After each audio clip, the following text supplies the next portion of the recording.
കോൺഗ്രസിനെ കടന്നാക്രമിച്ച് ലോക്സഭയിൽ ഭരണഘടനാ ചർച്ചയ്ക്ക് തുടക്കമിട്ട് പ്രതിരോധ മന്ത്രി രാജ്നാഥ് സിംഗ് ഭരണഘടനയെ അട്ടിമറിക്കാൻ കോൺഗ്രസ് സർക്കാരുകൾ പലവട്ടം ശ്രമിച്ചെന്നും ഭരണഘടനയ്ക്ക് രാഷ്ട്രീയം നിറം നൽകാൻ നീക്കം നടത്തുന്നുവെന്നും രാജ്നാഥ് സിംഗ് കുറ്റപ്പെടുത്തി. അടിയന്തരാവസ്ഥ ഉൾപ്പെടെ ഓർമ്മപ്പെടുത്തിയാണ് മന്ത്രി 2 ദിവസത്തെ ചർച്ചയ്ക്ക് തുടക്കം കുറിച്ചത്.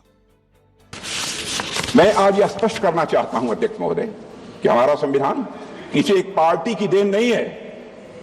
भारत का संविधान भारत के लोगों के द्वारा भारत के विचारों के साथ भारत के मूल्यों के अनुरूप बनाया गया एक अनपैरेलल्ड ट्रांसफॉर्मेटिव यह डॉक्यूमेंट है.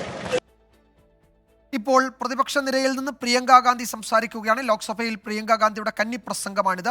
ഉന്നാവോ സംഭൽ വിഷയങ്ങൾ പരാമർശിച്ചായിരുന്നു പ്രിയങ്കയുടെ പ്രസംഗം തുടങ്ങിയത്. ബൽറാം നെടുങ്ങാടി വിവരങ്ങൾ നൽകും ഡൽഹിയിൽ നിന്ന്. ബൽറാം, 2 ദിവസത്തെ ചർച്ചയാണ്. പ്രതിപക്ഷ നിരയിൽ നിന്ന് പ്രധാനപ്പെട്ട നേതാക്കളൊക്കെ സംസാരിക്കും. നാളെ പ്രധാനമന്ത്രി മറുപടി പറയുകയും ചെയ്യും. എന്തൊക്കെയാണ് മറ്റു വിവരങ്ങൾ?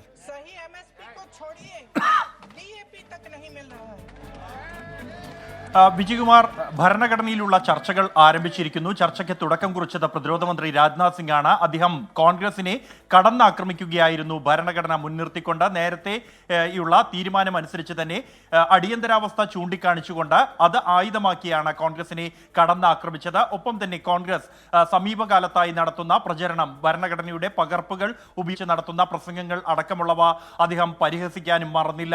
ഭരണഘടന പോക്കറ്റിൽ കൊണ്ടു നടക്കാനാണ് പ്രതിപക്ഷ പാർട്ടി ശ്രമിക്കുന്നത് എങ്കിൽ അത് ഭരണഘടന തിരുനെറ്റിയിൽ കൊണ്ടു നടക്കുകയാണ് BJP എന്നും വാക്കിലും പ്രവൃത്തിയിലുമെല്ലാം തന്നെ ഭരണഘടന പാലിക്കുന്നു എന്നുമാണ് അദ്ദേഹം പറഞ്ഞത്. തുടർന്ന് സംസാരിക്കുന്നത് പ്രിയങ്ക ഗാന്ധിയാണ്. പ്രിയങ്ക ഗാന്ധിയാകട്ടെ കൃത്യമായി തന്നെ BJPയെ ആക്രമിക്കാൻ ഈ ഭരണഘടന മുൻനിർത്തിയുള്ള പ്രസംഗത്തിൽ പ്രിയങ്ക ഗാന്ധി ശ്രമിച്ചു. തൻ്റെ പ്രസംഗത്തിൽ തുടക്കത്തിൽ തന്നെ പ്രിയങ്ക 3 ഇരകളെ ഉദ്ധരിച്ചുകൊണ്ടാണ് തുടങ്ങിയത്. ഉന്നാവോയിലെ പെൺകുട്ടിയുടെ മാതാപിതാക്കളുമായി താൻ സംസാരിച്ചിരുന്നു. ഒപ്പം തന്നെ ആഗ്രയിൽ പോലീസ് കസ്റ്റഡിയിൽ കൊല്ലപ്പെട്ട അരുൺ വാൽമീകി, ദളിത് യുവാവ് അരുൺ വാൽമീകിയുടെ കാര്യം പരാമർശിച്ചു. കൂടാതെ സമ്പൽ ഇരകളെക്കുറിച്ചും പരാമർശിച്ച പ്രിയങ്ക ഗാന്ധി രാജ്യത്തെ ദളിത് പിന്നോക്ക വിഭാഗങ്ങൾക്കും ന്യൂനപക്ഷങ്ങൾക്കും സംരക്ഷണ കവചമൊരുക്കുന്നത് ഭരണഘടനയാണ്.